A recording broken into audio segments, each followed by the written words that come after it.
Bam, showtime. What's up, everyone? Welcome to the stream. Hope everyone is doing well on this Tuesday evening.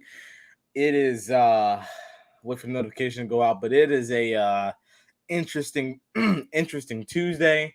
We've got a lot of stuff to talk about because some things are on the horizon of happening, and I am excited because, as you can see, your boy Nate is in the title again. We got some other stuff. We fall to 4-3. We got some serious. We got some serious conversation to have because 4-3 is not acceptable at all, especially in the fashion that we've lost. But without further ado, let's go ahead and get started here. So Matt, how you doing tonight? I am good. I am good. I was really hot yesterday. Yeah, I was But too. after the telecast yesterday, I went back and looked at the game this morning. Well, not this morning, this afternoon on my lunch break from work, and Mhm. yeah, it, it was worse than I thought yesterday because I really feel like this was a strategic loss that we really lost because of strategy, and you could tell that there was little preparation put into this game.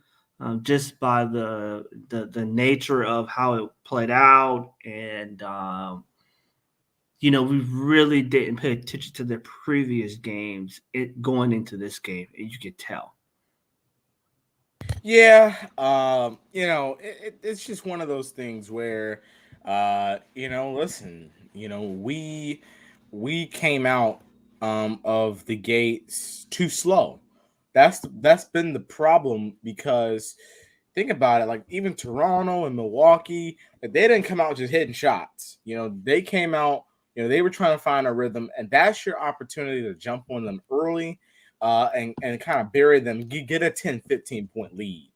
But we weren't able to do that, and we're 4-3 now. We're still over 500, but when you have an opportunity to be, in my opinion, I could say 7-0 because we had so many winnable games, but I'm not gonna just like the fact that you could be 5-2 or 6-1. It's just ridiculous. I think I don't think there's anyone else you could possibly blame except Nate. Nate is really like he's the Achilles heel of this team, and we're just in a way we're stuck. And listen, I don't see us going under like we usually do.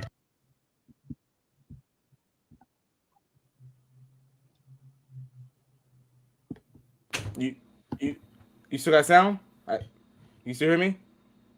Yes, yes. Oh, okay. Now I can hear you. Okay, yeah, yeah, I know. I was done. I was just saying I don't think we're gonna go under the way like we Oh, did last season yeah. again Last year without a we can't. change. Yeah, with the way that the East is now, how competitive it is now, the fact that we have added Murray, the fact that we pay Hunter, we play Collins. Like I said, I've said before, we're going into the tax this year. It's next season. It's just there's no, we've avoided it too long. We're going into the tax next season. So with that being the case, you have to be competitive this year. You can't have another year where you're treading water, building the whole season to get above 500. Because I'll tell you, 43 wins in this Eastern Conference is not good enough. You know, That's like at the bottom of the play-in. So yeah, it's not good enough. And so it's not talent, especially when I look across last night and I look at Toronto's roster. Their roster is not better than our roster. They don't have an all-star backcourt. They don't have a guy like John. Although Siakam's better than John, but they don't have a guy like John that's multi um, talented and versatile like John is. And the way that we use John is just so it's so odd because of his talent. We use him like he's a basically like he's a auxiliary piece. We don't use him like he is the second highest paid player on the team. Like he is really a engine to our offense. We like, oh yeah, John. We do have John. Oh, okay, he can hit that shot.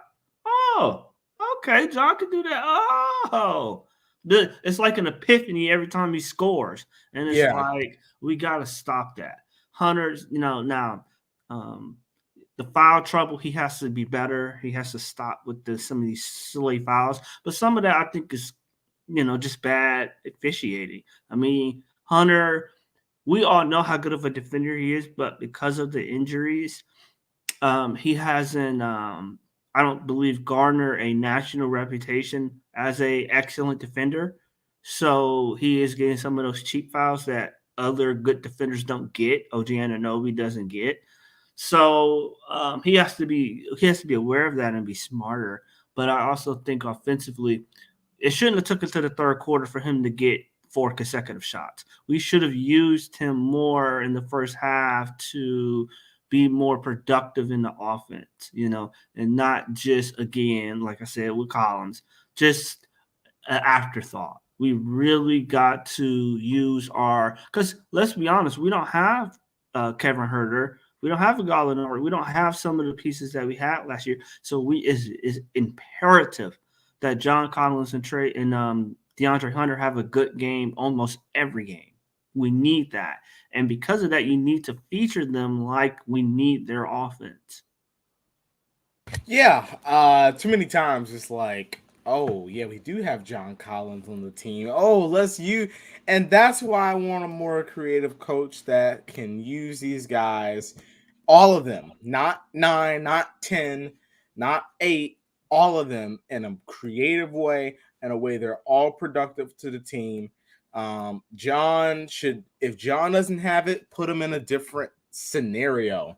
Like a lot of these guys, like Murray, like if he's not having a good shooting night, make him a cutter, like make him a slasher, make him go back door, figure something else out. It's like he's just so plain, so stale, so just going through the motions. By the way, welcome to the stream, Beasley. Nate has to go.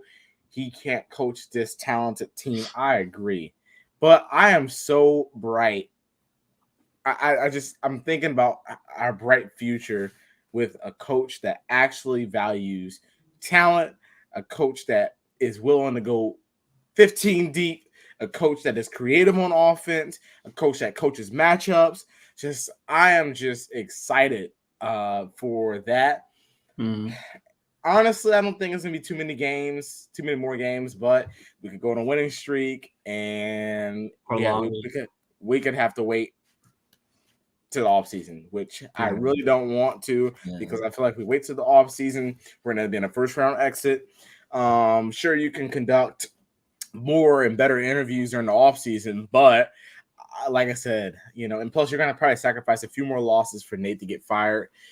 If it takes us going 4-5 for Nate to get fired, and we bring in a really nice coach that can be creative, adjust on the fly, and just say, you know what, let's just switch it up a little bit. Which I don't know how quick our guys will adapt to that. That's a lot to change. Well, it's not a lot to change. It's just horn sets and pick and roll. So it's not too much to change. But but it's just that's the only thing I fear, and I know that's the only thing Travis was a little hesitant about. He don't want to derail the season. But listen, if it takes us going 4-5, 4-6 for us to get a new head coach, I would hate to go. I would hate to be 4-5, 4-6. But if that means we can get a new head coach, I would probably have to say, you know what, let's go ahead and keep playing the way we're playing, because if we keep playing the way we're playing, we're not going to beat any of these good teams. And it's just not if they were losing by last possessions or they were losing That's one where it's thing. Yeah. like it's subjective whether it's coaching or not, and it's it's a very highly entertaining competitive game, and we just don't happen to win in the end. I would still be a little upset, but I wouldn't be as upset as I am. Okay, we this is why games like that Orlando lost, the loss last night, they matter, because when you get down to um, February, March, these type of games make a difference. Like I said last year, the if you take the COVID games, if you take that with San Antonio, the two Detroit games, the Cleveland game, the the Charlotte game at the beginning of the year last year, and the Phoenix game in Phoenix where we had a 12-point lead going into the fourth quarter.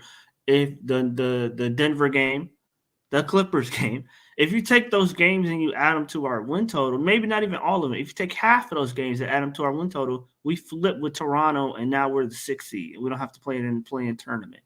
And so we play Philly again in the first round, which was a favorable matchup for us, I believe. Looking at that, because that's pre-Maxi's emergence. So I think that would have been a favorable matchup for us. But um, I just feel like these games, they're not insignificant, because they're going to come back to haunt you at the end of the year, and you're like, oh man, if we just had two more wins, if we just had three more wins, okay, and where did you lose them? Okay, you lost them at the beginning of the season. Why did you lose them? And I just want to say this before I get off my Nate train. Um, I was listening to Mr. rap. Rice Pudding. Right, exactly. Mr. Stale, that's what I call him. I was listening to a podcast, a Raptors podcast, and it had Earl Watson on there. And I like Earl Watson a lot. I think he's a good coach. I think he got railroaded in Phoenix. Um, and if you listen to him describe what happened, it's very reasonable. Sounds like something that could have happened. But anyway, um, he said when he was interviewing for the Toronto job that if you're not familiar with Toronto's coaching staff, they have obviously Nick Nurse is the head coach. They have Errol Watson, who handles their offensive. He's kind of like their offensive coordinator. Chris Finch was before he went to Minnesota. He left, and that left an opening, so they got they Watson and Adrian Griffin. AJ Griffin's father is their defensive coordinator with um, Toronto. Well, anyway, Watson has said he said during an interview for that position, Nick Nurse said that we believe with our talent, our win total is X. As a coach, how can you give us a strategic advantage to get us from X to Y? Okay, that's our job. That's why we get paid. We know we're going to win X amount of games with our talent level. How do we get from here to here? That's where the strategy is involved. And to me, that's where, and I'm like, wow, Nate probably never thinks that. He never thinks that way ever. Okay. It's like, wow, that's really eye opening, because it's like it makes you think, it makes you be creative, it makes you coach with urgency. If players don't play with urgency. No, you don't coach with urgency. Okay. This guy's playing 11 guys, 12 guys, 13 guys, 14 guys. He's throwing this guy in, that guy in. He's trying to find a That's what I rhythm. He's like. trying to find a spark. He's trying to get us going, and he's not predetermined with a 8-man rotation or 9-man rotation. I really call it an 8. I know they technically play 9 people, but I call it an 8-man rotation because Adrian Yeah. Griffin doesn't really, to me, get significant minutes. So enough to be impactful. But I'm like, when he said that, I'm like, wow, Nate, just the difference in philosophies, how you approach the game. Nate is like, you know, Whatever we win, Yeah. Ooh, it's calm, based on the collect. talent. Yeah, like my job is like we're talking to Jared about. I go back and forth with Jared all the time about this. Like a coaching job is to enhance what you have, not say what we don't have. Oh, yeah. Uh, and here's the thing that I honestly believe with Nate. Like, I believe that Nate is one of those guys where if if it's funny, if the guys we play in our rotation don't have it that game, I guess we just lose because it's like, well, I guess we just didn't have it this game because our regular rotation, you just and then someone asks, hey Nate, why didn't you play Frank Kaminsky? Why didn't you play Vitt? Why didn't you play AJ Griffin? Why didn't you play Tyrese Martin? Why didn't you play some of these guys? Well, I just thought that we just got to stick with our rotation, uh, that fist, and it's like, can we please, like Earl Watson said the right thing, right? You're when you're looking for a spark, you don't go to the same guys in rotation just hope they can turn it on. Like you go to someone on that bench, and I will bring it up again. Nate is the main reason why we have zero depth. That was the main reason why we have uh, no experience at the power forward position because he was forced to play AJ Griffin. They had to clear out the position and say, you're going to play AJ. You have no choice now. You have no one that you can run to. And it's like, Nate is just like, to me, he's not a good coach. I've been saying for the longest, I think he needs a front office job. I think he'll work better in the front office. And listen, I think we need a nice creative coach. I know you brought up Jaron Collins a couple times. What do you see and what do you like with him? Jaron Collins is somebody that the people who I've chatted with, they really just not just affiliated with the Hawks, but just around the league, they really think highly of Jaron Collins. Uh, he's very creative. He's very innovative. He the way he sees the game. He played the game for 10 years. He was a college scout for multiple seasons with the Clippers under Jerry West and Lawrence Frank. So the way he sees the game is both long term and short term. And so, he can see the arc of a player's development, but he also wants to win that particular night.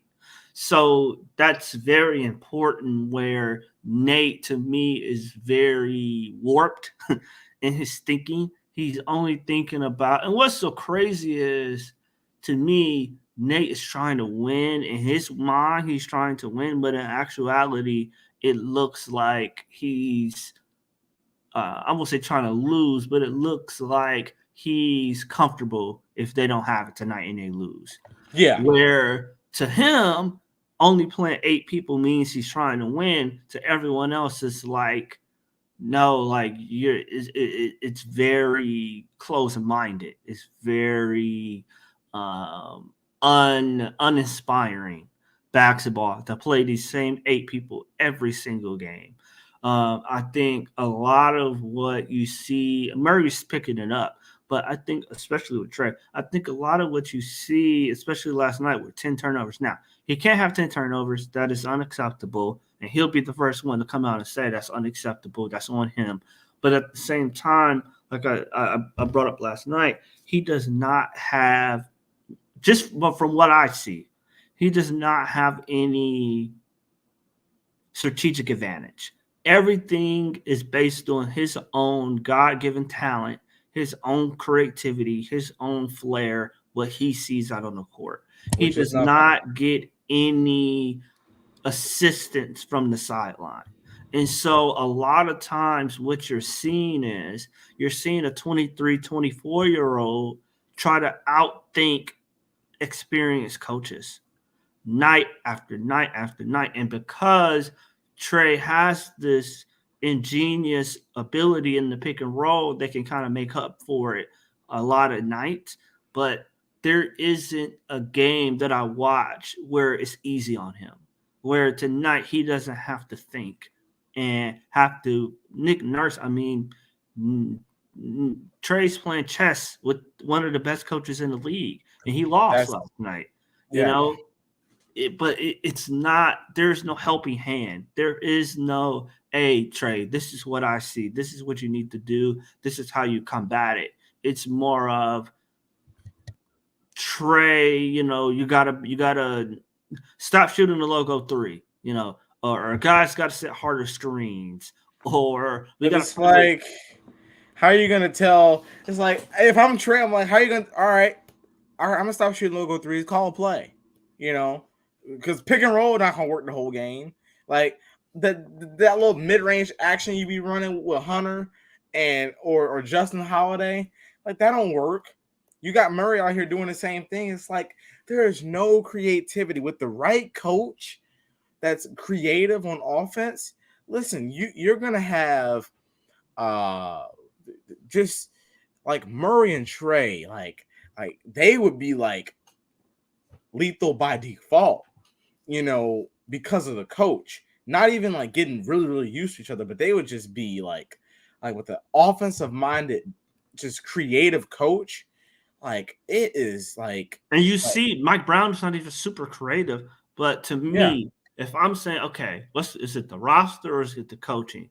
To me, what Kevin Herter is doing, what Cam Reddish is doing to a lesser extent in New York, legitimates the job that my general manager did in putting his team together. Because I'm looking at Kevin Herter, I'm looking at Cam Reddish, I'm like, okay, Travis is not the problem because these guys are not sitting at the end of the bench with a towel over their neck, you know, yep, being cheerleaders. They're actually being productive parts of these teams. So I said, okay, it's not the talent. It must be the coaching because what did we say all last season, the last 3 seasons?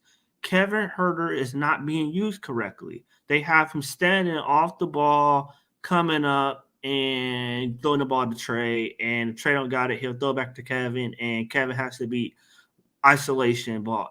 Has to go in ISO mode, go into his bag and beat a defender off the dribble every single time. And every player cannot do that. And what Clay Thompson cannot beat a man or his man off the dribble, play after play, game after game. And what are they doing in Sacramento with Kevin Herter? Running them off of DHOs, running them off of flare screens, running them off of that Spain pick and roll, running him off of split actions with back cuts. With yep, back picks. And what are we doing? Pick and roll, pick and roll, pick and roll. And you extend that to John Collins and DeAndre Hunter, and it's like DeAndre Hunter, yes. Can he beat a closeout? Yes. Can he sometimes beat one-on-one man-on-man coverage? Yes. But he needs some help from coaching.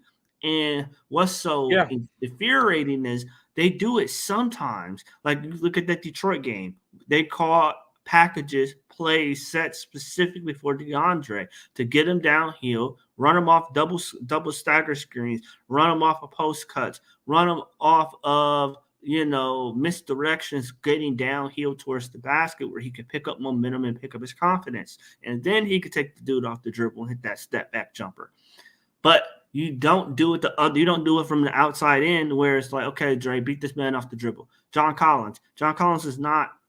He's not being productive the last week and a half, 2 weeks. But if you look, they stopped running sets for him. Everything now is, it was like, okay, John, I'm going to run stuff for you at the beginning of the season to shut you up about not getting the ball and not getting your usage rate up. Now we have to get into the thick of the season where now the games are picking up where there's not so much gaps in between the days of games. And it's like, okay, well, actually, Nate, we actually got to see some counters. They took away the initial stuff. So now it's, okay, How do we adjust? How do we still get our best players in their best spots to be productive? And that's where his shortcomings are so glaring. Yeah, I mean, it's like John. Welcome to Trey Michael. Offense is not our problem. Need to learn to play defense. Udoka, nice and all, but literally, head coach, no, literally head of his defense at point was defensive player of the year. We score over 100. No easy, no problem. We need defense to be the concern. So I'll address it. Go ahead. I'll address that. I was gonna say, well, I'll say this: we have scoring. That's not the problem. Our general manager, to me, Travis is one of the best general managers in the NBA. When you look at the type of team that he's put together, like coaches around the league are acknowledging our talent. The problem is that we're predictable, and the reason why we're discussing schemes on offense is because you saw it last night. We went, I think it was almost 6 minutes without a field goal. And that was our chance to go down and take the lead. It happened in the Bucks game. So what we're saying is that no, we like if offense was like the significant problem, then we need to go out there and we need to get another offensive type player. The schemes are the problem because even when we get stops, we have no idea what we're doing on offense. And when the pick and roll doesn't work, when that dumb horn set doesn't work, and when and then you have Trey shooting 30-foot three because he has to force himself into something. He has to force a play. And it's like if we had a creative coach, then offense would not be such a on and off thing for us. Yes, we put up points here and there, but it's in such a glunky type thing to where, yeah, like we put up 109 points last night. That's a problem. You're not going to win a lot of games unless like you're holding teams under 100 points, scoring 109. I would be comfortable with over 112, 115, but I do agree with the defense, but we need more creativity on offense. Go ahead, Matt. And the reason I'm not talking about the defense, and I understand Michael's point about the defense, but when the offense is impacting the defense because to your point, analyst, when you have so many dead possessions on offense, it creeps into your defense. And last night in particular against Toronto, they scored so many points off of our turnovers. I believe they had 26 points off of our turnovers yesterday. We don't turn the ball over yesterday, then as much as we did, then the game is significantly closer than what it was yesterday. Okay, so why are we turning the ball over? We're turning the ball over because of our offense. Our offense is so predictable. They're sitting on the pick and roll, the baseline pick and roll. They're sitting on it and they're trapping it. So what happens is Trey Young is, I don't ever bring up his size, but it's important in this aspect because they got Scotty Barnes guarding him, and they got another guy coming off the baseline to trap the pick and roll, and we keep running it from the sideline. So what's happening is Trey Young is against the sideline with two defenders. There's only two passes you can make out of that pick and roll. You could throw it to the roller or you could throw it to the skip pass. Okay. What happened was they're trapping the pick and roll, and they're sitting on the passing lanes, and they're sitting at the rim. Because what is Trey Young going to do? He's either going to throw it at the rim to Capella, who has trouble catching in traffic, or he's going to throw a skip pass across the lane, and it's just going to get intercepted. That happened so many times yesterday where Trey's throwing. Now, you can argue, Trey, you shouldn't throw a skip pass. Okay, that's fine. But tell me how I'm supposed to beat a trapping defense with length that's against the sideline because we keep running the same play over and over and over again from the sideline.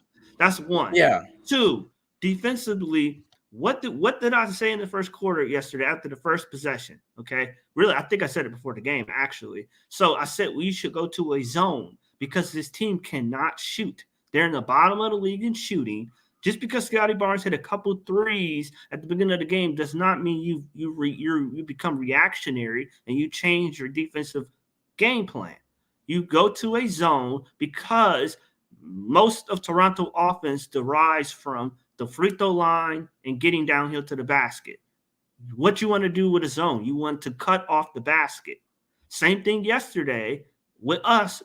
Conversely, on offense, what did Toronto do? They went to a 1-3-1-1 trapping zone. Okay. So now Trae Young can't get into the paint. And we all know the floater gets his game going, but he can't get into the paint because they're trapping the ball at the top. Because again, like I said, we keep running that stupid high pick and roll. They trap the ball, he has to give it up, and they're swarming to the ball. So it looks like our guy. So John Collins, them turnovers, DeAndre Hunter, them turnovers. Yes, they need to be stronger with the ball. But why are they dribbling the ball? You have to ask yourself, why are they dribbling the ball 30 feet away from the basket? Go back and look at those DeAndre Hunter and John Collins turnovers. They're dribbling the ball, trying to find pockets in the defense to get the ball to, because they know what's coming. They know the pick and roll is coming on every play. So they're pushing the offense back towards the hash, and they're just trapping the ball. So offense is very, very representative and the reason why we're struggling on defense. We never try something different. Okay. Man to man, we do not have the size to guard Toronto man to man. You have to go to a zone. John Collins cannot guard Pascal Siakam straight up. You have to go to a zone. You have to give them different looks. Nick Nurse is too good of a coach to show him the same thing over and over and over again. One, and then last thing, analysts,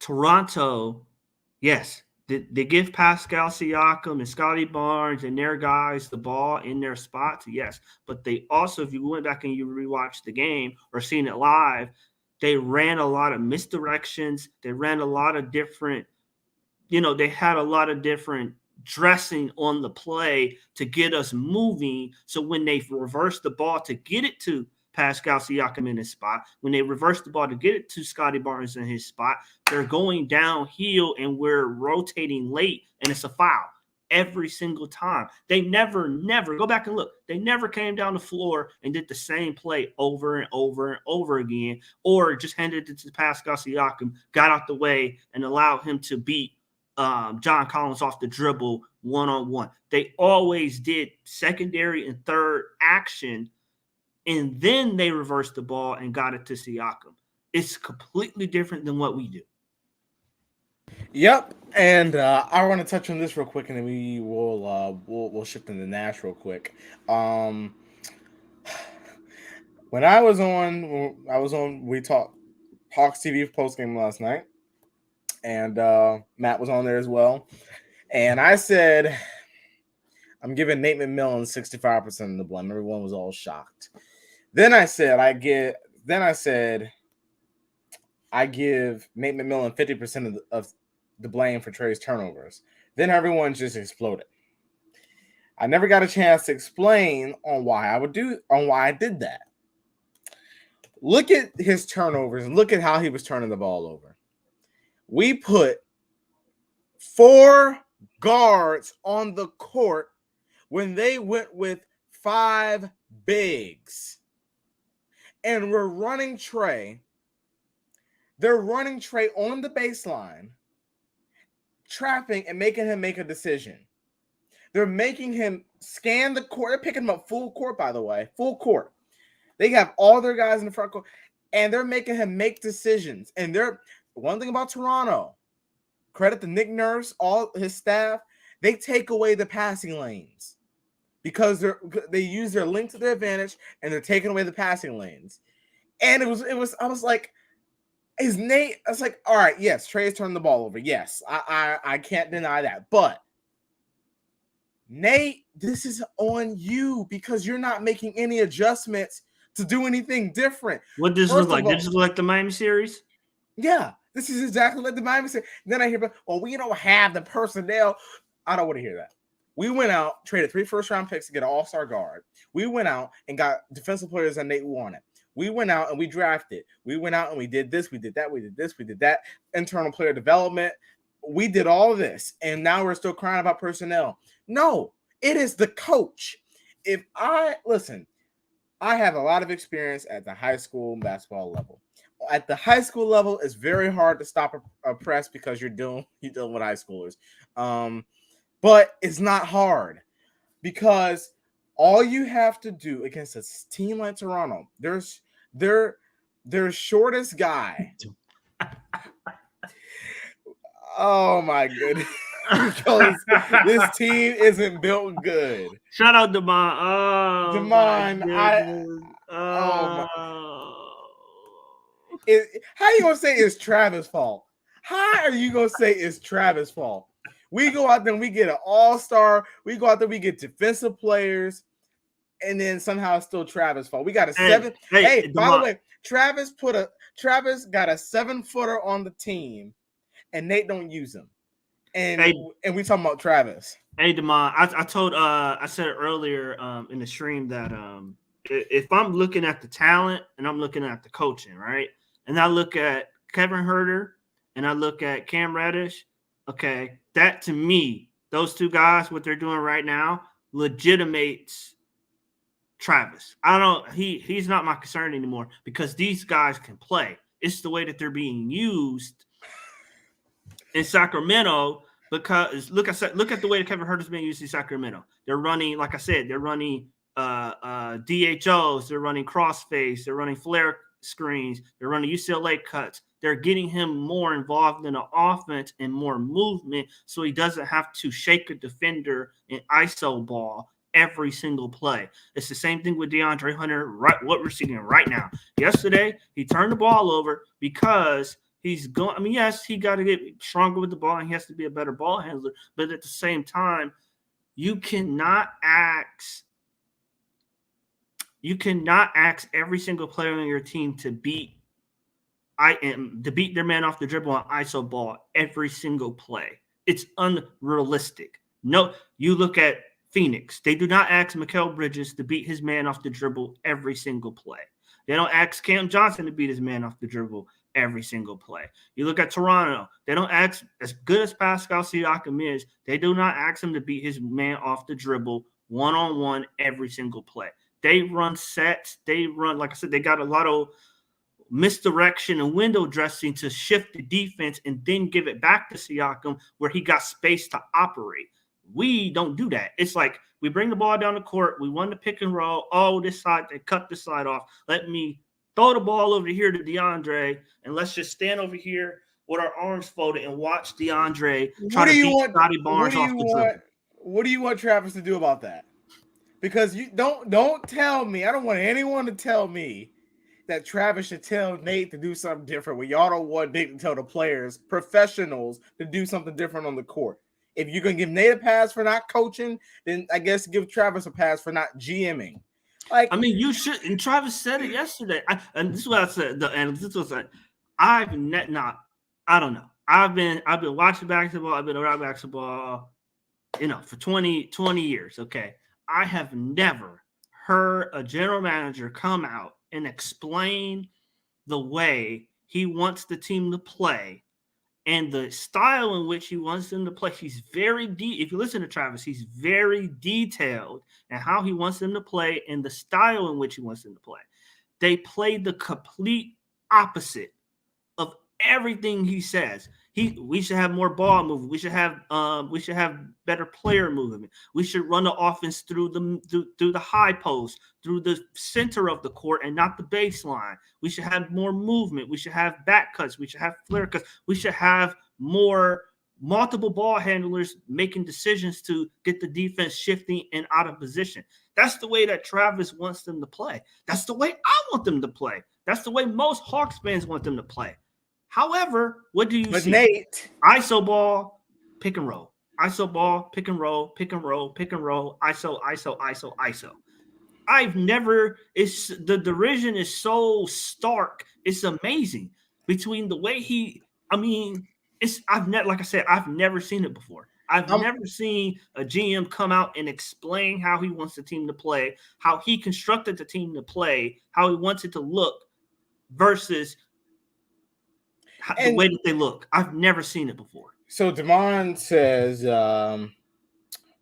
okay, he says, well, why did Travis hire Nate? Let me tell you the reason why Travis hired Nate. I'm gonna drop the link. Let me tell you the real reason why Travis hired Nate. Because if Travis didn't hire Nate, he'd have been fired for racism.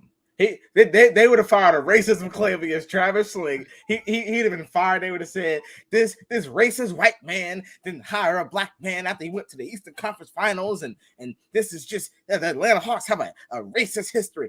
And that, like, how do you not hire a guy that took you, I guess, to the Eastern Conference Finals? Listen, looking back at it, I don't buy it now, but listen, I think when you see the guy that Travis gets in here, I think we're going to see a totally different team.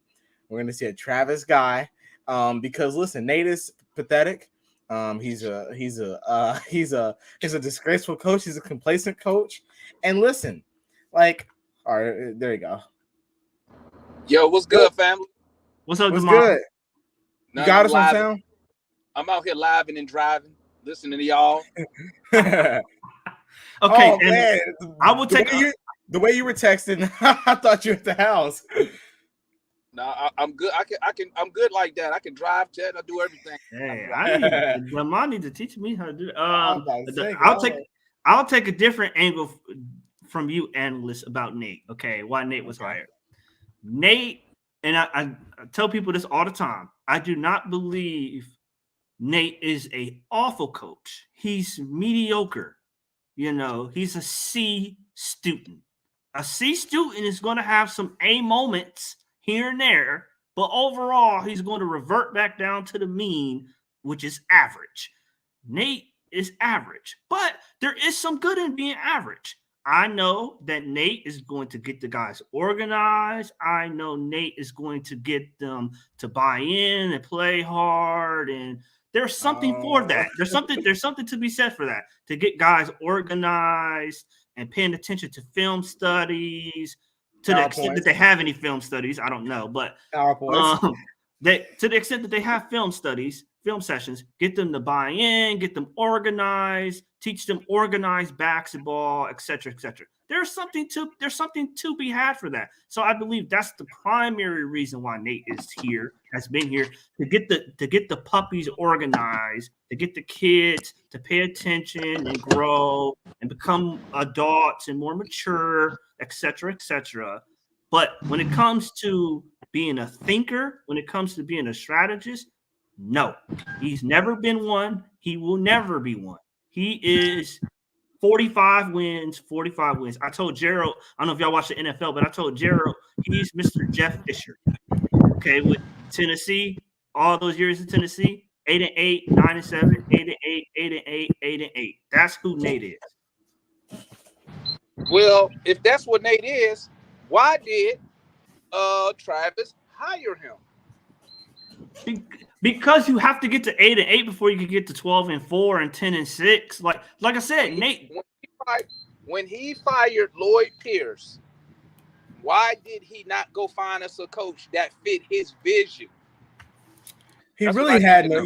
He was really handcuffed, because when you look at it, wait. Just imagine, Damon. Just imagine. Now, this is where I'm going from it, because I watch a lot of Stephen A. Smith.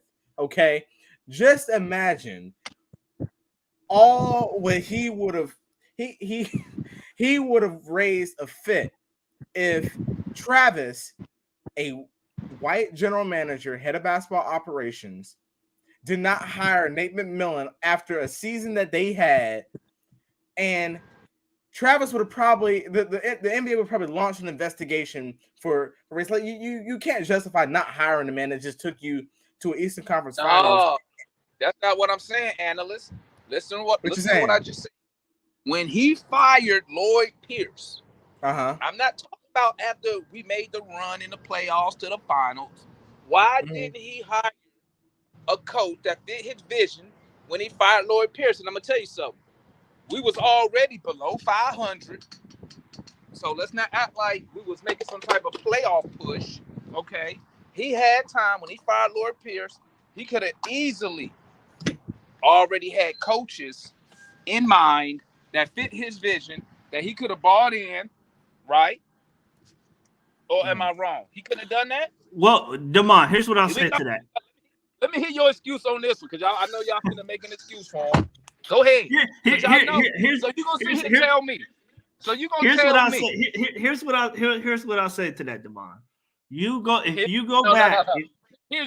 Here's Matt's excuse. Go ahead. Give me the excuse why he didn't hire a coach to match his vision when he fired Lloyd Pierce. Remember? Okay. And listen, and to Analyst's point, ain't nobody gonna say nothing, because didn't he waited to after Black History Month to can Lloyd Pierce. Am I right or wrong? Hey, yeah. I mean, yeah. I don't think it had, but keep in mind though, remember, right? If you go back and you read two things. One, if you go back and read all the reports, right? They wanted to fire Lloyd Pierce after that second season, that summer. The reason they didn't fire Lloyd Pierce was because of his social outreach, his social justice initiatives, and the Innocence Project, because I work with the Innocence Project, so I know like what he does. And he is good for the community and social justice, all the rest of that stuff. That ain't his job. That ain't his job. No. Project. His job ain't to be community outreach. His job is to win games. Travis did say that he knows he can't be the front guy for that stuff. So he's cognizant of that. He's cognizant of the city, of the community. So he knows like his strengths. That's not his strengths to be out there marching and protest. Like that's not who he is. So he has to be aware of that when he's making that factors into the decisions. That's one. Hell no. That's what, by the way, Demar, let me go to the second point. Second point is if you go back and you look at the list of candidates that we were going to interview that summer, Nate does not. Chauncey Billups was on that list. Jaron Collins was on that list. The guy in the Willie Green was on that list. The coaches that was Kenny Smith was on that list. If you go back and look at the list of Darvin Ham was on that list. The coaches that were on that list are all one, offensive coaches, and two, much younger than Nate. None of the coaches that were on that list fit who Nate is. So that tells me when they made that run to the conference finals, that change. Now you can say he should have stick what his original plan was going to be, but the conference finals definitely influenced that because Nate does not fit anybody who was on that list that they were going to interview and think about hiring. He doesn't fit any of those coaches on that list. That's because Travis didn't want us to win. He wanted us to keep losing. Okay. Why you think, just like you said, why you think he was forced to fire Lloyd Pierce? He wanted to keep tanking. He wanted us to keep going to the lottery. And Tony Russell was like, I'm tired of the lottery. If this dude can't do the job, get him up out of here. I want to win games. Lloyd Pierce was only hired because he was Travis's yes man. Okay, let's get that out the way because he had zero head coaching experience at any level of basketball. He's never been a coach at no level. So why would you hire him? Because he was a yes man. Okay. Well, he was also the fourth option. So when he fires Lloyd Pierce, he had all this time. He could have been. When the owner said, "Listen, Matt and analysts, I want this dude up out of here." That you got time to say, you know what? Okay, let me get my staff. I need y'all to make me a list of available coaches that fit what I want to do. Send me the list.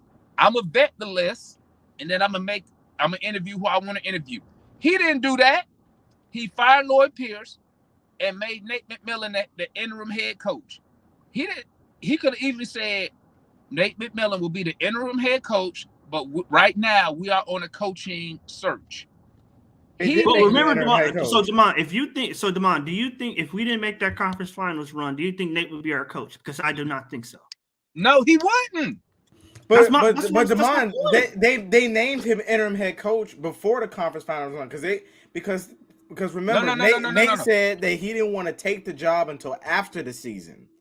No, he didn't want to take the job because he didn't want to step on Lloyd Pierce's toes. That's what it was. You remember they made him interim head coach when they fired Lloyd Pierce. When I say interim head coach, I mean you the head coach immediately because we got to find somebody else. That's what interim means. Interim is not a position. You just, like in soccer, they call it the caretaker. You just there until we find the dude we really want.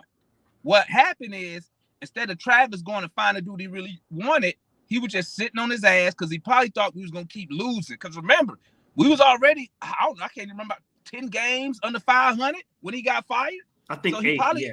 I mean, we did go out there and get a whole bunch of really good free agents. We didn't get nothing. What you talking about? We got Gallinari, we got Bogey, Tony Sale, who? But that year was not strong in free agents. We got the best free agents out there. Because nobody was available worth a damn. Right. So that's something you can't. So you think so? Gallinari to you can't. Okay. Go ahead. But okay. Well, let's remember now because we think about Gallinari now. Think about Gallinari coming out of Oklahoma City, and then look at Bogey. Okay, Bogey was actually to me they did him wrong. They clogged the shooting guard position in Sacramento because they don't know what they're doing. So we got him. Think about what we signed. Rondo. All these guys were not in the. Well, a couple of those guys were in their prime, but a lot of these guys. Who was in their prime? Who? Bogey. Okay. He was close. Yeah, I'll say Gallo was right after, but Gallo. We got to remember, Oklahoma City Gallo was a. We don't. I ain't talk about Oklahoma City Gallo. I'm talking, bro. Listen, Travis. Because you can't save cap space until a year that you want to. Cap space expires. It's a use it or lose it situation. No, cap space never. Cap space don't expire. No, it don't. You have to use it by a certain year. No, you just have. No, only thing you got to do is hit the mid. Right. You got to hit the floor. Damon? I think he. Oh, there you go. Y'all got me now? Yeah. But you're right, Damon. You got to hit the floor. But, okay, so if we all three agree that Nate was not Travis's guy, was not his pick, how can he be blamed for Nate? Because I think ownership really forced Nate. Since they forced the Lloyd Pierce firing. Right, Damon. We all agree that Nate was not Travis's pick, was not his choice. Right now, he froze looking at us like he wanted to kill us. So I think everybody agree Nate was not Travis's pick. I agree. Coach. Because like I said a minute ago, it's switching from cell phone to my wireless. That's why I freezing up like that. Can y'all hear me now? Yeah. Uh-huh. Would you agree with that, Damon? Say that again, Matt. Would you agree that Nate was not Travis's pick? Was not his choice? Yes. I'll say not his first choice. So yes, I'll say that. How can I blame Travis for Nate and that wasn't his guy? So, Matt, like I said earlier, why he didn't go find his guy? Well, do you believe Tony Ressler pushed it since he pushed the Lloyd Pierce firing? Watch this. It's just a question. I'm just, What was the question again, analyst? Do you believe that that Tony Ressler pushed the Nate McMillan being the coach since he pushed the Lloyd Pierce firing? I think he probably told Tony. I think Tony Ressler probably told. He probably told Travis, like, hey, you need to take a good look at Nate as being the coach because of the results we got. Because remember, guys, at the end of the day, pro sports, it ain't nothing but a results-based business. You know what I'm saying? It's just like, if Lloyd Pierce, watch this, say Travis told Tony, hey, give me another 30 days with Lloyd Pierce, right? And Lloyd Pierce turned the team around.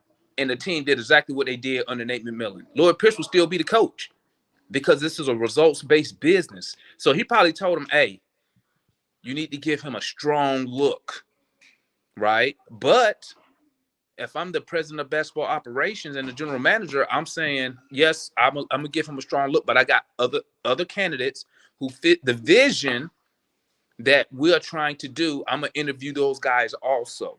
You feel me? But I will say this: Nate McMillan did have an advantage because once again, as we know, owners, they don't really know the sport that the team that they own. They don't really know the sport, so they listening to the first thing they know is an investment.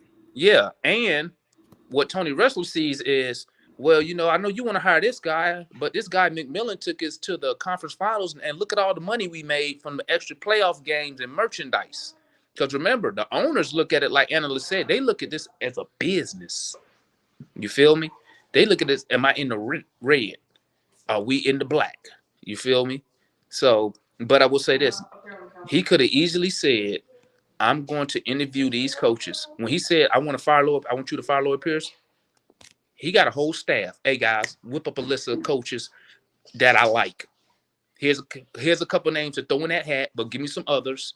Boom, boom, boom. You interview those guys while Nate McMillan is coaching the team. So you could have done all this before they go on that, because when Nate took over, we went on an 8-game winning streak. He could have been interviewing coaches right then.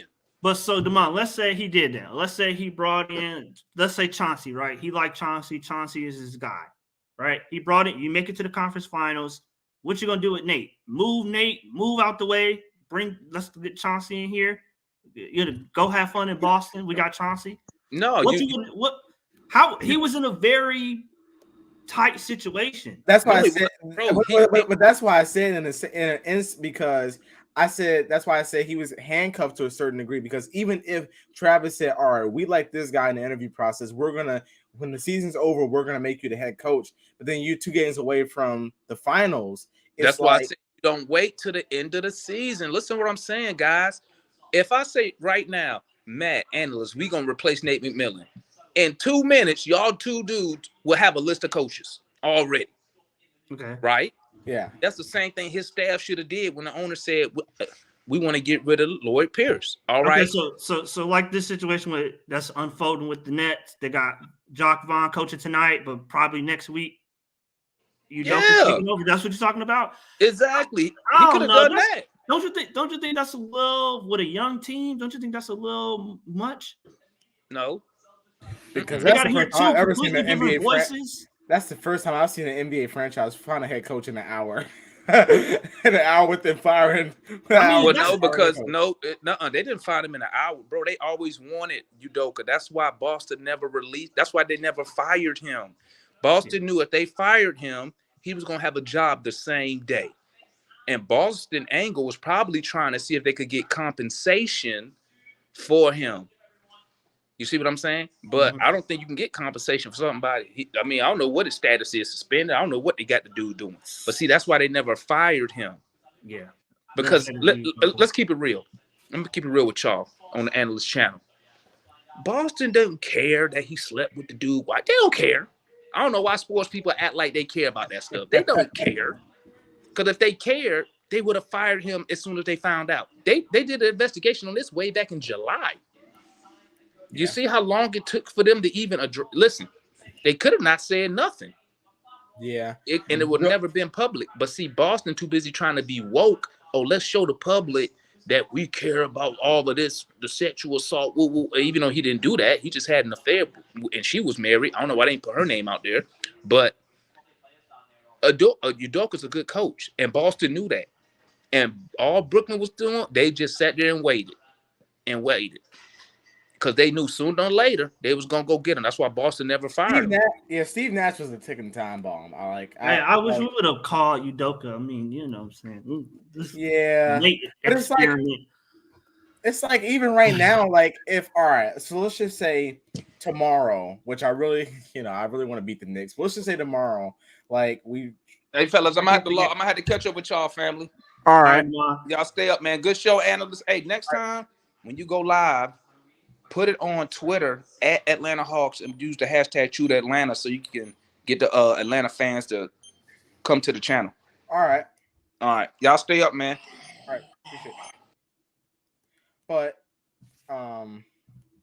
we just let me know how how much time for you, Matt. We go another 15. All right, but yeah, like, your guy Jaron Collins is really starting to grow on me a little bit. But yeah, I mean, I do agree because like right now, like if Nate was fired and we on Travis staff, like I already got like 20 coaches that I can hire right now. That's gonna do a better job than Nate. I think Nate, like I said, he is. You know what? I don't know how much football you watch, analyst, but he's to me the equivalent of Ryan Fitzpatrick. You know, he'll come in, he'll get guys motivated at the beginning, he'll keep you treading water, you know, he'll keep you right just close enough, and then at some point it's gonna explode. He's going to throw a bunch of turnovers. He's going to do something that's like, this guy's a career backup. Nate is the same way. So there is something to being 500, right? Because let's be honest, we won 20 games the year before he got here. Now, the talent is much better, but we won 20. We went from 29 back to 21 because of COVID, and then Nate got us to 43, 44, something like that 2 years ago to conference finals. So there is something for a 40-win coach. You're not going to go from 20 wins to 55 wins, okay? I understand that. So Nate is good for getting us at this point of where we are in our development. We were a 20-win team. Now we're a 40-win team. The next step is 55, 60 wins, hopefully. So Nate has got us to where we are. We've plateaued. We've hit our crescendo, whatever you want to say. He's got us to this level. Now it's time to move on and get us that strategist, that thinker that can get us from here to here. Same thing with Toronto with Nick Nurse, right? And Dwayne Casey. Dwayne Casey is a 40-something win coach, 44, 46, 47, 42, yep. Somewhere in that range, right?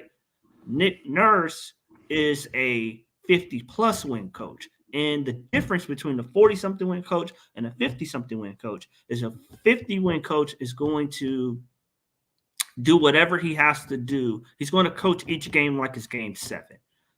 He's going to, like Nick Nurse and Errol Watson talked about on the podcast, he's going to find some type of strategic advantage to help us win an extra game or 2 or 3 or 4, because our talent can get us X. I love when he said that. That's well said. Our talent can get us X. My job is to get us Y. Okay. Nate will only get you X. He's only going to get you as good of a roster as you put together. How many nights we roll the ball out, my guys are better than your guys. That's how many games you're going to win with Nate McMillan. The games where the talent is equal or even a slight advantage on your end, where you're going to have to make some type of adjustment or some type of intellectual adjustment throughout the way, you're going to lose. Period. Yeah. So that's the difference. That's where Nate is not. He's not cut from that cloth where he's going to think you to a victory. He's not on that level. Yeah. Beasley goes, and by the way, it's good to have you in here, Beasley. He goes, we need Mark Jackson. What is your thoughts on that? No, I know that Travis and Mark does not have a good relationship, so that's not even something that's remotely going to happen. I thought Travis was quote unquote secretly for Mark Jackson and against. Well, that's one.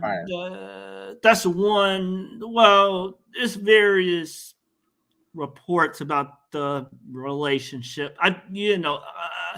Further beyond that, if you go back and watch Mark Jackson and Golden State, the reason why Steve Kerr gets so much credit, yes, he's a brilliant tactician. Yes, he's brilliant in making adjustments, et cetera, but he really unlocked a lot of different players on that roster's game. You look at Klay Thompson's numbers the year before Steve Kerr got there, and with Steve Kerr, completely different. You look at their offensive numbers as a team the year before Steve Kerr got there versus Steve Kerr first year, completely different. Fast break points, assist numbers, any metric you can point to offensively, they were elite, and they were very mediocre the year before. And Mark Jackson and Nate McMillan have a lot in common. They run the pick and roll to death. They may throw an occasional horn set in there and think that that's somehow creative or innovative when it's not. And lastly, it's like Nate and Mark Jackson have this, to me, I would say warped mindset and thought process where they believe analyst is the best player on the court. So I don't need to do anything to give analyst an advantage. Analyst is just better than the opponent. So I don't have to put analyst in a position to be successful because he's already just so talented. So I don't need to do anything to position us in a more favorable position. And so you saw that a lot with that Golden State team because they lost a lot. I follow Golden State. I liked Golden State for years because I liked Stephen Curry because he went to college close to where I went to college at Davidson. So and I watched Golden State. I just didn't watch them from the Steve Kerr year. I watched them the Mark Jackson years, and they lost a lot. It sounds ding ding. Tell me if it sounds familiar. They lost a lot of winnable games because they were stagnant on offense. They went through big scoring droughts. They went through where it was so much on Stephen Curry's plate to decide where the ball goes, when, and how to differentiate between when it's my turn versus when it's the rest of the guys on the roster turn, that it turned in some very clunky offensive games and subsequent losses. I remember this last thing, analyst. I promise. I remember particularly that year. The reason that they dropped to the 7th seed, if you go back and look, the year Mark Jackson got fired, they were 7 and they played the Clippers, who were 2. They lost in the first round in Game 7, and Mark Jackson was subsequently fired. The front office fired Mark Jackson because they dropped to 7 because they had a 5-game homestand and they lost to end the season. And they lost, I believe, 3 of the 5, or it might even been 4 of the 5, including one of those losses was to San Antonio without Kawhi Leonard, Tony Parker, or Manu Ginobili. And it was an embarrassing loss for Joe Lacob. Golden State went 7 minutes without scoring in the fourth quarter, because it was iso ball, iso ball, iso ball, iso ball. Ding, ding. Sound familiar? They said if we had a better offense, we would have won a lot of those games. Subsequently, we wouldn't have been the 7th seed, and we wouldn't have to play the Clippers in the first round. It just looks so similar to Nate. It's jarring. Yeah. Dave goes, and this is shocking from Dave. I think Dave's a Hawks fan. I've seen Dave a couple times around. He goes, the Hawks are a joke. It's a matter of time before turmoil set in with this team. Listen, I am a huge advocate for our ownership group. I think our ownership group is one of the best in the league, with Tony Ressler, Jamie, Grant Hill, Steve Koonin, Travis, Tony, not Travis and Tony, Travis Landry, and his whole staff. I like the roster. The main problem with me is Nate McMillan. I don't think there's a lot of turmoil. I think what you're finding is that Nate McMillan has lost the locker room. He is complacent, and he doesn't know what he's doing. I think he goes, huge Hawks fan, double A. But listen, Dave. I'm not gonna agree to say the Hawks are a joke, but listen. I think Nate is causing the turmoil. I think people always say, "Why you always blame Nate? Why always blame Nate?" Because I'm getting like, and I understand. Like, I think Damon and Drill and those guys, and I think they have points that are worth looking at. But it's not really like, it's not like, listen, we complained about the roster last season. After Miami series, we said we need someone else to handle the ball. We need another all-star on the team, right? We need better defensive players. We went out and we did that. And we're still getting the same result. Let's look at, all right, who's the coach? We're still getting the same results, same coach. Go look at his resume. He's the same results type guy, where it's mediocre. And you know, his reference. He's my reference are towards the coach. He's stuck in his ways. He's not going to change guys. He's not. I agree. That's why we're talking about replacements for him. Because listen, I think it's very realistic to see him be gone here in the next few days. Especially if we drop to 4 and 5. I do not see him making it past 4 and 5 if we drop to 4 and 5. I will give him Saturday. You know, if we lose this next game and then you turn around and you come back home and you lose that Pelicans game, especially it doesn't go well, right, in front of a sold out arena. Yeah, he's gone, because you do not want to slide the way that they slid last year. But I think the first month of the season they were consistently 4 to 6 games under 500. Yep, majority of the season. Okay, you don't want to do that this year. You do not want to. With this team, it's so important to stay. It's beyond competitive, but it's so important to stay on the right track because of the financial obligation that's already made to the roster. Okay. Like I keep saying, next year they're going into the tax. There is no avoiding it. There are 6 players under contract next year. I believe 7, sorry. And they're already over the tax. And you got to carry at least 12 guys. So they're going over the tax next season. There is no doubt about it. Okay. So you can't go into next year and you're had another pedestrian year. You had another year where you're floating with 500, floating with mediocrity. Because then you have to, like I said, you have to go into the tax with this team. So it's clear Travis and the front office believe in this team. It's clear the ownership group believes in this team because they understood fully when they gave DeAndre Hunter that contract, they're going into the tax next year. And Murray's a free agent. Not next summer, summer after next. And Onyeka's, you got to re-up Onyeka. You got to re-up Jalen. So they fully understood that this was going to be a tax team. You cannot allow another year of mediocrity, another year of you're flirting with 500. It's unacceptable. You know, Arthur Blank says all the time, you know, we're not in the mediocrity business, you know. We have to, if it's mediocre, it's no good. We have to, I believe that, like I said, I believe this is a 50-win roster.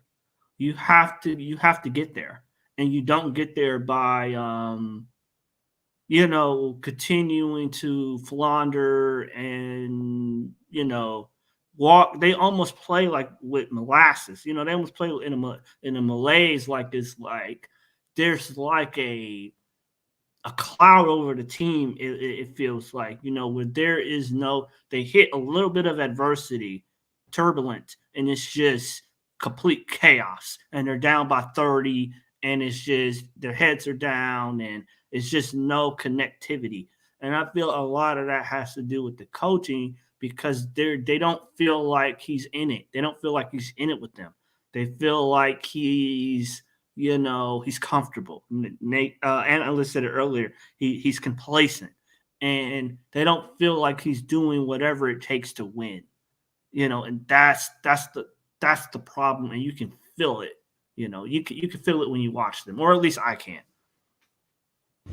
Yeah, it is just it's frustrating basketball to watch. Welcome to the stream, by the way, JR. Salute, brother. It's just and Dave, you said that you say you're not. Sorry about that, Dave. You said that you're not in the firing coaches. So what do you want to do with Nate? I don't think Nate is worthy to come at our front office. He would Jalen Johnson are probably gone for LaMarcus Aldridge, and he'll be up to say, well, I just think that this is just the best. Lisa says, "Hey, I've been saying this about Nate last year." Yeah, I was on the Nate McMillan firing Nate McMillan train last year as well.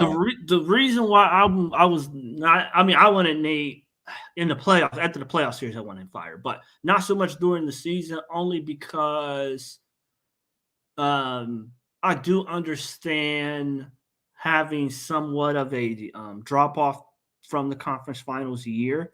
So, but in the playoffs, to me, it wasn't about last year.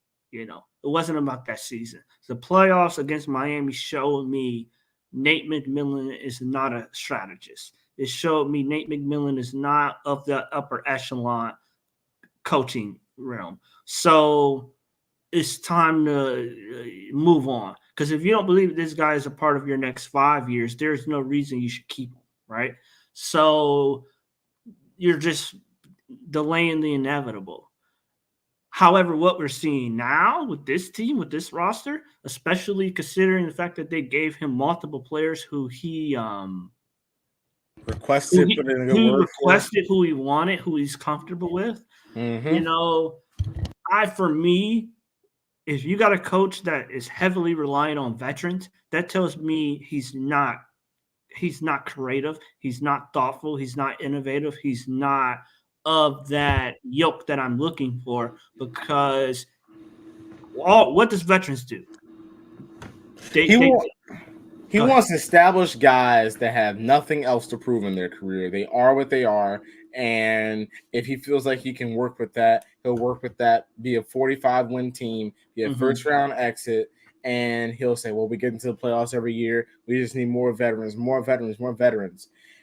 I guarantee you he was a huge fan and probably wished that he could coach the Lakers last year. He was like, all these guys are what they are, and it's like it is what it is. When you get a team full of veterans, I don't have to coach. I could just let them out. I could just play. I could just let them play. I don't need to put them in no positions. I don't gotta think. I don't have to anything. I just roll the ball out there while I stand there in my statuesque position with my arms folded, and I could just collect with that tight shirt that outlines that outlines my man who stands there and calls timeouts and says, "Remember, guys, remember that fist we talked about." And I say all the time, there's two types of coaches. There's a manager and there's an innovator. And Nate is a motivator. To the extent that he motivates guys, it's debatable, really. But to the extent that he does motivate guys, that's all he's good for, is motivation. That's it. And when it comes, like I said, when it comes time to Nate tonight, you're going to have to think us to a victory. You're going to have to position us to a win. It's not coming. Okay, it's not coming, and it's clear it's not coming. And so, what do you do? Do you take apart the team and get a whole bunch of veterans on the team where you're maxed out? Or do you say, okay, it's the coaching, it's the ways being used? And in the chat, basically brought up Arthur Smith. Exactly. I don't know how much football analyst watches, but Arthur Smith, exactly. He's very creative. He's very innovative. Now, when I say creative, I'm not talking about throwing the ball down the field 50 yards, a bunch of trick plays. I'm not talking about that kind of creativity. I'm talking about, I'm going to do whatever it takes to win on this particular night for us to win. I don't care if I got to run the ball 50 times. I don't care if I got to throw it 50 times. I don't care if I got to run wildcat. I don't care if I got to run pitches to the perimeter. Whatever it takes for us to win tonight, that's what I'm doing. That's what I'm rolling with. And Nate does not. He talks about the players don't have urgency and they don't have an ability to fight through contact and get to the free throw line, and we need to be more aggressive on our screens. And I would. They lucky I didn't. I changed my major from journalism. They lucky because I would ask Nate, where is your urgency? Where is your purpose? Where is your urgency? Where is your fire? I don't see it. You know what he would say? He said he'll probably say, and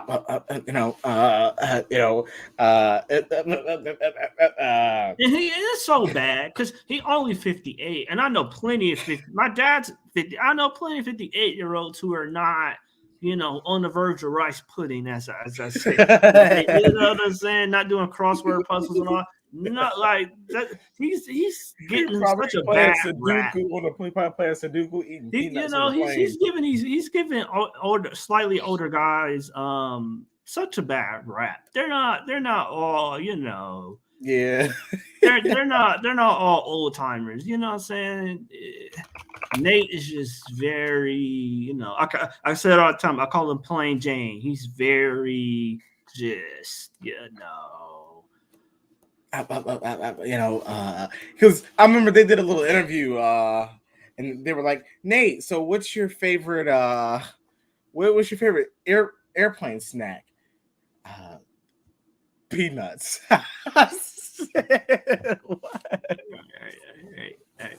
Right. For Nate being creative or being exotic is like, I want balsamic vinaigrette instead of ranch. Like that to Nate, that's like taking a step on the wild side. That's Hey, when you tell Nate, when you tell Nate, hey, Nate, run some blind pig. Pig? I never ate pig before. Pig? I don't. Don't go. I don't like pig. I grew up in the South, but I don't like pig. I just want a plain grilled cheese, or I just want my tomato soup. I don't want a grilled cheese with some rice pudding and some peanuts. I just want my eggs over easy. No, you know what? I take a hard boiled egg, not even over easy or scrambled. I take a hard boiled egg. That's what I want to eat tonight. A hard boiled egg. And it's like, not to get personal, but it's just like his personality, what his coaching breeds, mediocrity, staleness, just simplicity. And, it's okay in life to add a little complexity. It's okay in life to add a little variance. It's okay to add a little bit of an alternative, something that the opposing team doesn't see coming. It's okay. Exactly. It's perfectly fine. Two coaches that's already not established, but two coaches that just got hired in this league. They are like some of the brightest coaches moving forward, and I wish that they could be our head coach. I'm looking at Willie Green in New Orleans and Will Hardy in Utah. These are feisty, young, gritty coaches that put up with nothing. It's you do this. They're creative. They're aggressive. They're willing to throw any guy into the fire. You saw Willie Green do that with Jose Alvarado or Honda, whatever his name is. You saw him willing to do that with him, and you see where he is now. Will Hardy, just an aggressive, no nonsense coach where it's like, all right, you want to give me nonsense, you're not playing tonight. Hey, you don't want to run. What we're running, like, it's just sets are so creative, and it's like, man, it's like these are some bright young head coaches, and I think we have some out there, but we got to we got to make sure that when we let Nate go, we got to find the right guy that can come right in, get us creative, and like I want creativity, and I want a guy that has no problem throwing in the 15th man on the roster. Exactly. Ty Lue, right? Ty Lue threw in 12 guys the other night. Are you worried about playing that many guys? Nope. He said, I told the guys, be ready. If you got a Clippers warm up on, be ready. I might throw you out there because you might give me an advantage tonight. Whatever it takes, hell or high water, I'm winning this game. And it's like him. Nate? Oh no! Oh no! We can't experiment. Yeah, we can't experiment. It's like what? You're not even experimenting. You're just you're using the guys on your roster. Right. He's throwing Justin Holiday out there. His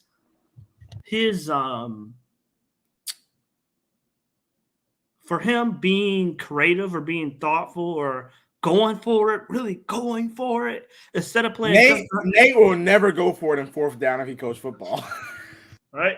Instead of going for it, for Nate, going all out is instead of playing Justin Holiday 15 minutes, he plays him 20.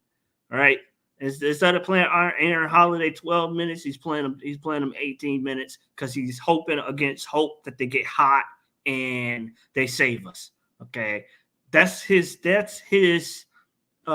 tactical response to a team going on a run. Is he's going to put these guys out here who we think are offensive engines, and he must have not looked at Aaron Holiday. He must have thought Aaron Holiday got picked. I mean, not Aaron Holiday, Justin Holiday. He must think Justin Holiday got picked in the lottery somewhere, and I think he's an offensive dymo. He mixed up Justin Holiday with Seth Curry. Yeah. Or the guy in Indiana, Boyan, TJ Warren. Yeah. Remember TJ Warren exploded in that bubble. He had 8 straight 25 point games, something like that. In that bubble. He's thinking of Holiday. Okay, we don't got to go in tonight. Let me throw Holiday out there, and Holiday is going to get it going for us. Instead of recognizing he doesn't have it going, it doesn't take 23 minutes to figure out a man doesn't got it going. It only takes the same minutes you give AJ Griffin, the 5 minutes you give AJ Griffin, and you could tell all of a sudden he don't got it going tonight. Give that 5 minutes to Justin Holiday. Run 2 sets for him in a row. See if he got it going tonight. It's very quick. He's one of those players. If he hits his first couple, okay, he got it. If he don't hit his first couple, he ain't hitting them tonight.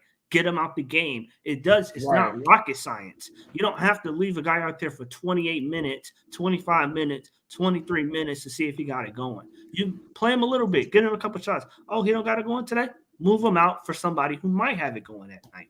It's not super hard. It's not super creative. It's just, to me, it's just basic. Maybe it is to him. Maybe it's avant-garde to him, but to me, it's just to him. It's like we can't do that. But I'm gonna ask this last question that Beasley asked. He said, "Do you think degraded Sharif?" So I'm thinking he's referring to Nate. Do you think I'm gonna just put my own words? Do you think he degraded Sharif Cooper talent, or Cooper wasn't motivated?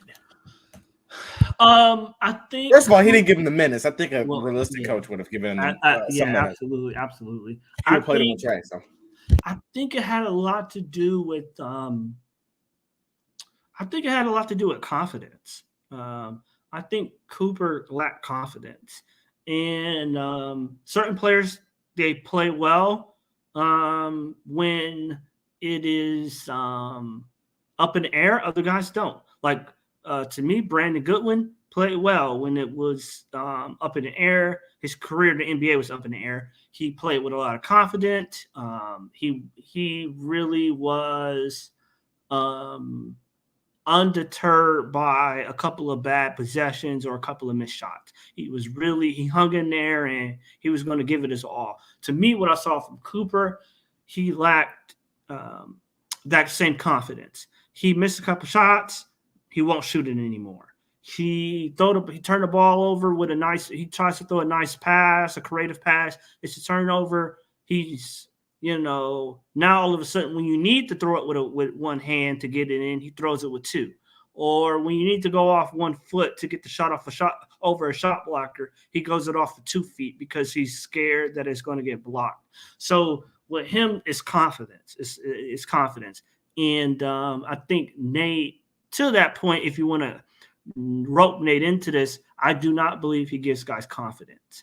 I believe it's like, he doesn't, and I relate this, and I try to make it as simplistic as possible to try to relate it to football. If I have a struggling quarterback, what I'm going to do, I'm going to throw a couple of screen passes. I'm going to throw a couple of pitch handoffs, a couple of reverses to get his confidence up, and then I can hit some crossing routes, some dig. I'm going to build up his confidence. And with Nate, you don't see that.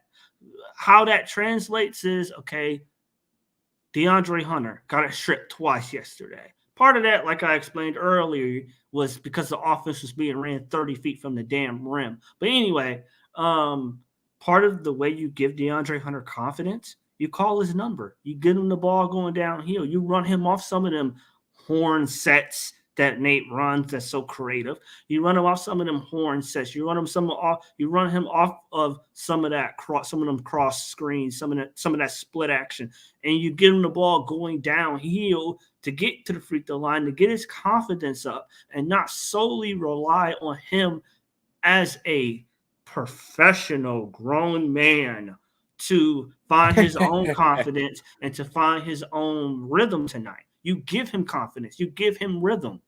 You show that you believe in him by calling his number. And so, yeah, that's what I think about that. Yeah. I mean, Nate is, he's definitely not a confidence builder. If anything, he's a confidence destroyer. But I watch a little bit of football. I'm not a huge football. Like I like the excitement of football. I do like a team in football. But I'm more baseball and basketball.